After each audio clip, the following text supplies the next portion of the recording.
Howdy, folks. This is Rebecca Jolly from Jolly Alchemy. I am here, committed to the industry of another neutrino transit for today. Today we are doing Friday, the 22nd of August, 2025. And I just have to laugh because of so many things. All right, focus. The silliness of yesterday when I was overwhelming myself with the energy of my industry. Boy, have I been feeling this energy of the industry, wanting to make so many videos and dive into different things. I have a couple of new directions I'm wanting to take at the same time. A new series starting, another new series that it's almost starting, and plus I got out of the house today, so you see here my feather because I have a standing order into the universe to bring me a feather and remind me that what I'm doing is worthwhile. And that's also relevant today because with our 29 and 30 reaching the sixth line, they're always trying to look beyond, and they're always trying to find out where the worth is in something. And of course, this 29 and 30th gate in general and the sixth line of them are very much about the why of it all. We'll get to that, but there it is. For those of you who may be curious, maybe you're not, but just in case, the reason I continued on wearing this scarf, even though we've gone through two different crosses, there was commitment in the juxtaposition after contagion, and then industry, is because this is so much about commitment. I thought, you know what? I'm committing to this goddamn scarf for a while. Here we go. And you can also see the industry that it took to make this, to sew around every single one of these holes. And they're not just holes, this is cotton fabric. So in order for this to be stable with this many holes, this has to have hundreds and hundreds of stitches around every single hole. What a lot of industry that takes. So it turns out that's a nice little metaphor in and of itself. But let's get into the details, because I do have details and a lot to talk about with these gates and finishing up these lines of these gates, 29 and 30. There's just a ton of information there. And since I have it on good authority from one comment that the transits are not too long, this will probably be a longer one, but what a lot of good information we're going to get. So let's get started. 29, line 6, blind luck, a leap in the dark. Now, there's an awful lot more to it there, because I don't remember, it's been so long since yesterday. I mean, in some ways it's weird about how exactly much I was able to describe about the 2034 that's now underlaying the 29 and 30. But I've got to get into that more here, because what's created in this cross of industry is, you know, we've had on the top of it this aspect of commitment with the 29, and with the 30, the fates. Will it bring it to me or not? Well, now that we've reached the cross of industry, what's coming up underneath, and that energy that's really supporting this, is the 2034.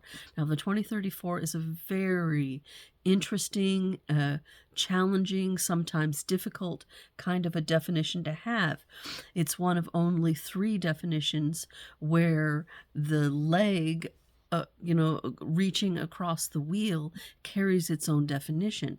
The other 2 being 4323 that I carry here, and also the 4037, which is creating the cross of planning, the larger energy of the globe that we are just getting ready to leave behind. So we have the 4323, the 4037, and also over here the 20 down from the throat directly to the 34 there. So this is creating the classic manifesting generator channel here. So what we have is people who are very, very busy with power and strength in the now. So the sort of a trap that these people get into is that they're very, very busy in the now. And when you have the 29 and the 30 on top of it, you have them being very committed to being busy in the now. So you have somebody that they'll come into an office and everyone's projecting on them. This is in the 5th line.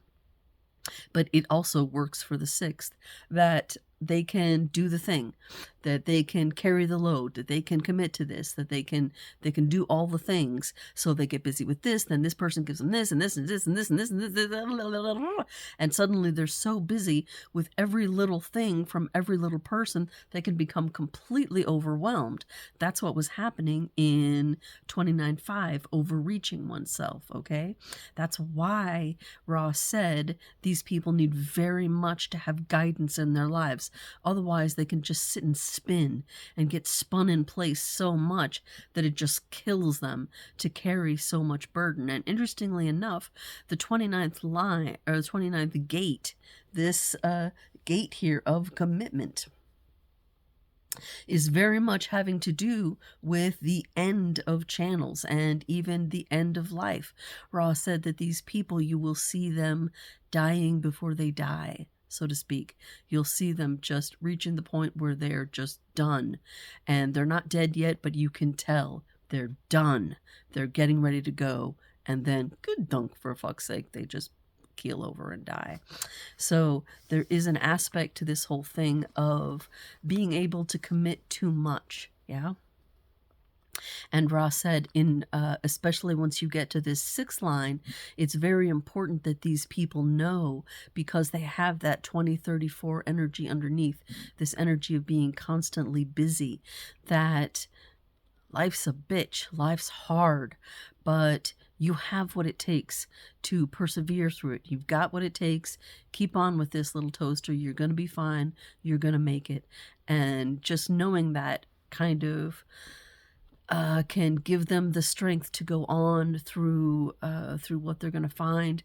These people are ones that really, really need to explain their process to people, not because they have any sort of 4323 explanation, but because they're looking for the why. Is what I'm doing worth it? You have this sort of energy happening throughout our designs in all of the 6 lines. They have much more of a tendency to sit around and say, where's the usefulness in this? Where's the purpose? Where's the why? Ross said that these are the people that will go on a vacation and take 8,000 photos and come back and show them to you because they really want to share that experience with you. And this is the experiential side of things. This is where something has to be experienced, and then afterwards you can look at it and say, okay, what was it worth? What did I learn? What was there? Carried back and shared with the collective, because this is collective abstract energy. So that's the 29.6. Then we go to the 36, enforcement, enforced assertiveness. Now, when I read this, it's way too short for me to get any real understanding of it. Fortunately, Ra provided us with materials to explain these things a little bit deeper. So I went looking at it. And the 30th line, or 30th gate, line 6, is very much about, it's interesting. Rod draws the parallel, and he says that these parallels are everywhere, but he does not, unfortunately, explain, to my knowledge, all of the mirrors that are happening in the chart. But he does explain a few of them, of course. We get the provocation saddle explained to us here. Well, here's where we have another one of these mirrors he does happen to explain, and that is the connection between this 30th gate up here, where we have the fates I told you. They're asking, will the gods bring me the experience that I'm looking for, or won't they, right? And 18 on the other side. Now, we've looked at 18 quite a bit, because 18 is focus on the broken. Let's fix it. It's looking at what's spoiled in the I Ching. And then, of course, the mirror over here, the 30th, is being spoiled. Yeah. So the 18 is always looking for somebody to spoil it, and the 30th is somebody who's waiting for somebody to spoil them emotionally, especially when you're getting up to this 6th line of the 30th gate. They've had experience with all kinds of things now. They're in their 6th line, and they're looking for somebody to emotionally spoil them, and they're looking to to enforce that. They want to wait. They want to have the best kind of experience. They've seen all kinds of experiences. They're all about this commitment to this experience. But now they have enough experience. They're saying, you know what? I want the best. I want to be spoiled. I want to have a good emotional experience. And I'm going to sit around and enforce getting that. So that's what that enforced assertiveness is.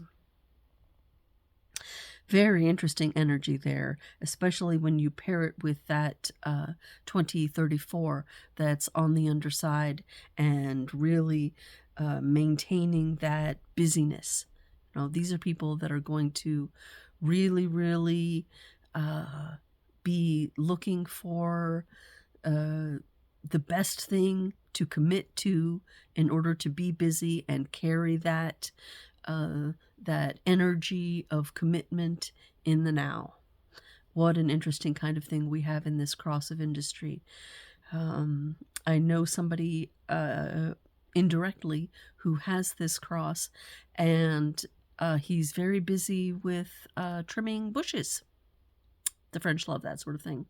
And so happy. He just loves to go to work every day and trim bushes. And I just thought, what an excellent place for a person of industry. Commit to that kind of thing. Go out, be in nature, do your work every day, come home satisfied, and commit to being busy in the now.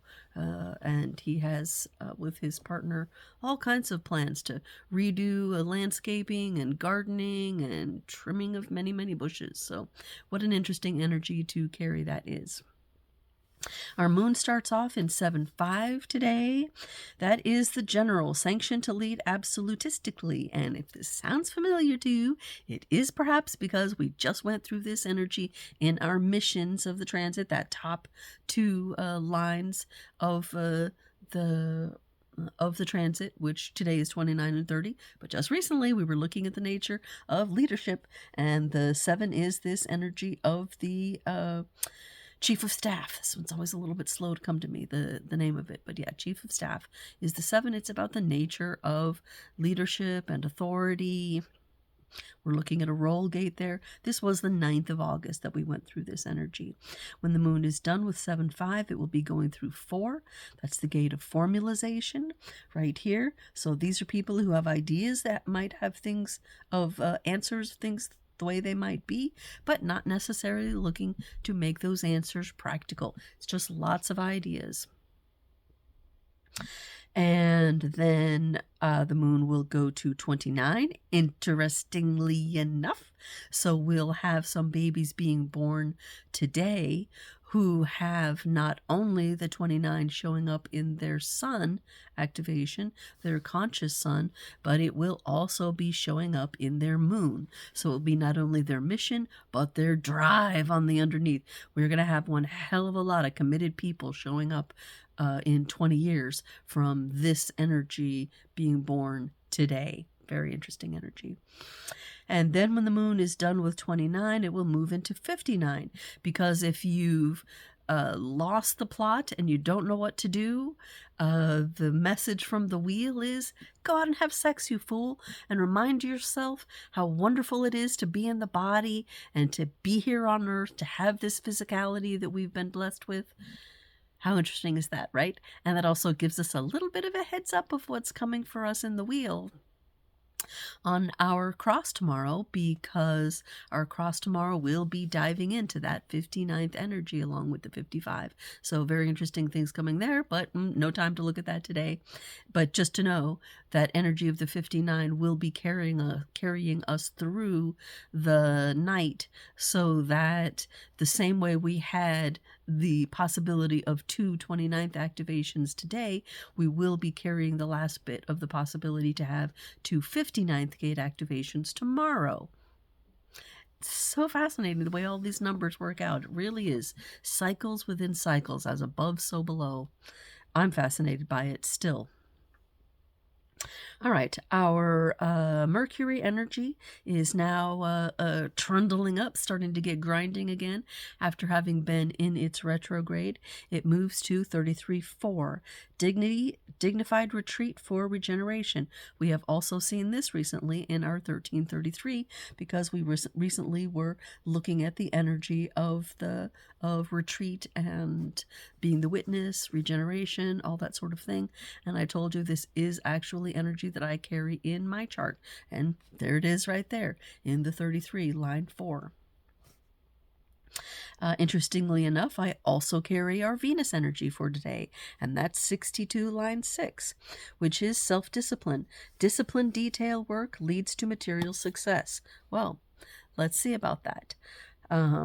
But yes, that is also where my attention to detail comes from, and where we have, of course, my ability to be able to do these transits and juggle the details of all of these numbers and facts in my brain long enough to be able to transmit them to you so that we can all maybe get some increased understanding and knowledge about how the transits are working in our lives, how these cycles are moving within each other. It's very interesting to me because 64 keys on one of the higher paid levels allows us to pull out this information of the transit and look at it. In fact, if you're curious about that, I might still have mine pull up here. Yeah, let me show this to you. I'm looking at these cycles and seeing exactly how long each one is in reference to each other, what they're doing, how they're going. We have our daily energies here. We have the moon trundling through its gates here. And I just see these cycles within each in cycles. It's a very interesting thing to become more and more familiar with these cycles and their energy as they're going along. Our Mars energy, we're moving into a new gate here with our Mars energy from the 18, focus on the broken, giving us again that mirroring capacity in the chart, and 48.1 with a down arrow on it. So 48 is the gate of depth. That's coming to us in this channel of mastery. We have the skills 16 coming out of the top, which I have talked about before. And then on the other hand, we have gate 48, the gate of depth. And so this is where a lot of good music is made between people when they collaborate, 48 people coming together with 16 people. And my partner here is one of these people that carries that 48 energy. You can see it right there in his chart, this depth. So it's somebody who's always looking for the skills. Of course, in his case, the 16 is a bridging gate. So it's a very important conditioning gate. But the first line of this is pragmatism, paying attention to what is practical. Now, the down arrow of this is a taste for trivial thoughts and conversations that have no meaning. So it's telling us something essential and foundational, like all first lines do, about the nature of this gate, that sometimes depth is too deep. It's so deep that it's a meaningless depth, and depth without any actual practicality. And of course, the upside of that arrow, giving us the full range of the 48th line, is to be highly attuned to what is practical.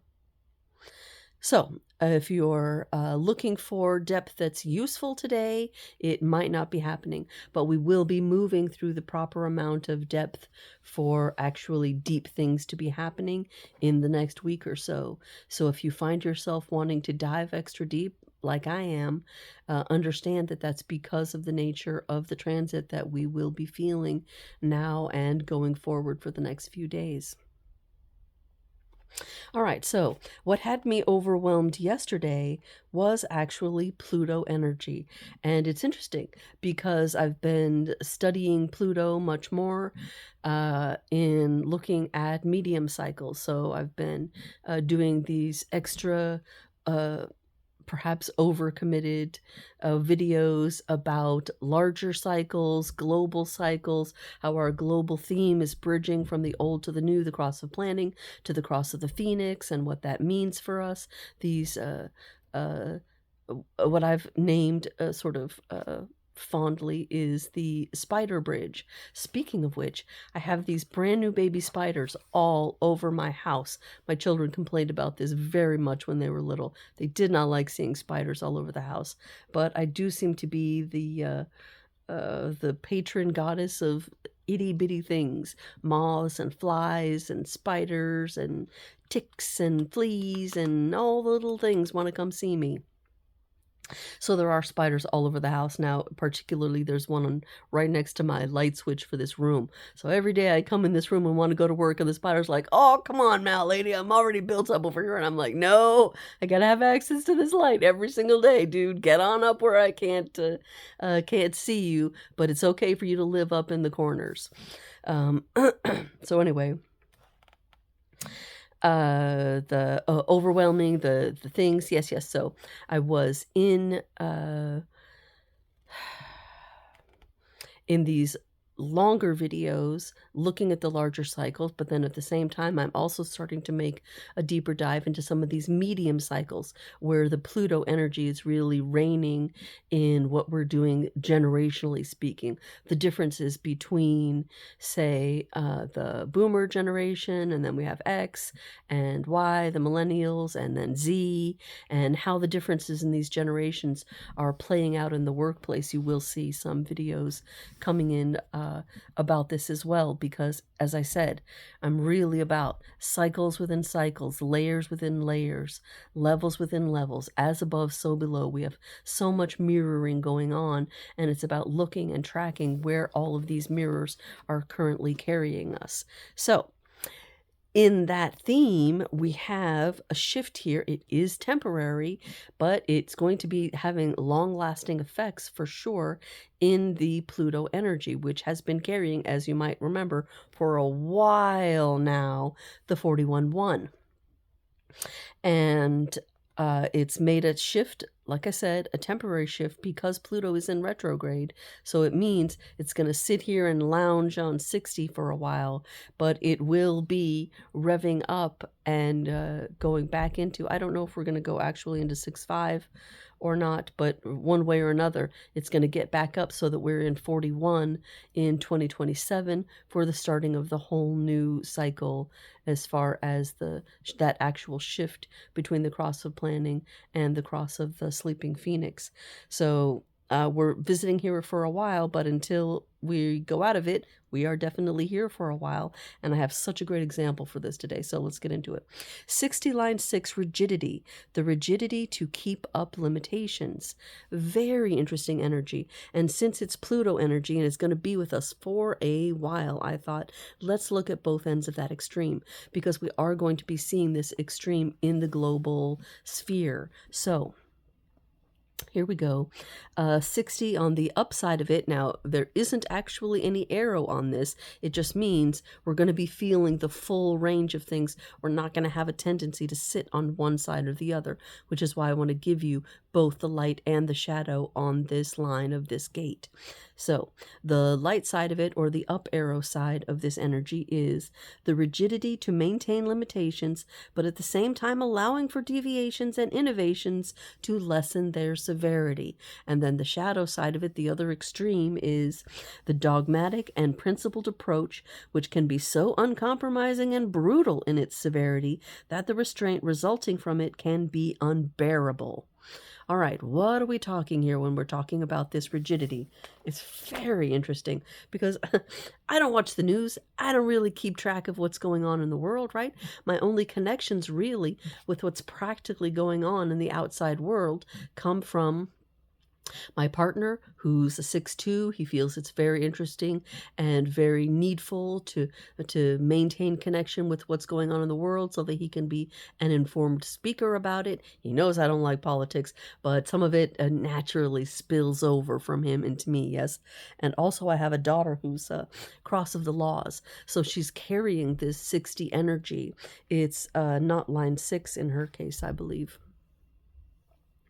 But it's still a very rigid kind of energy, because what we have here is this central channel. So it's an individual channel carrying melancholy and freakiness.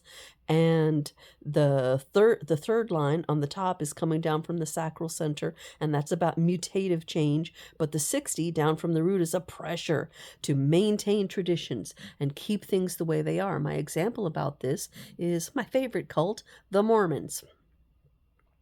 And the whole brouhaha that they have now, this whole thing about them changing their special magical underwear. I might as well break down the news. This is my favorite cult because, and of course that's ironic, or sarcastic for sure.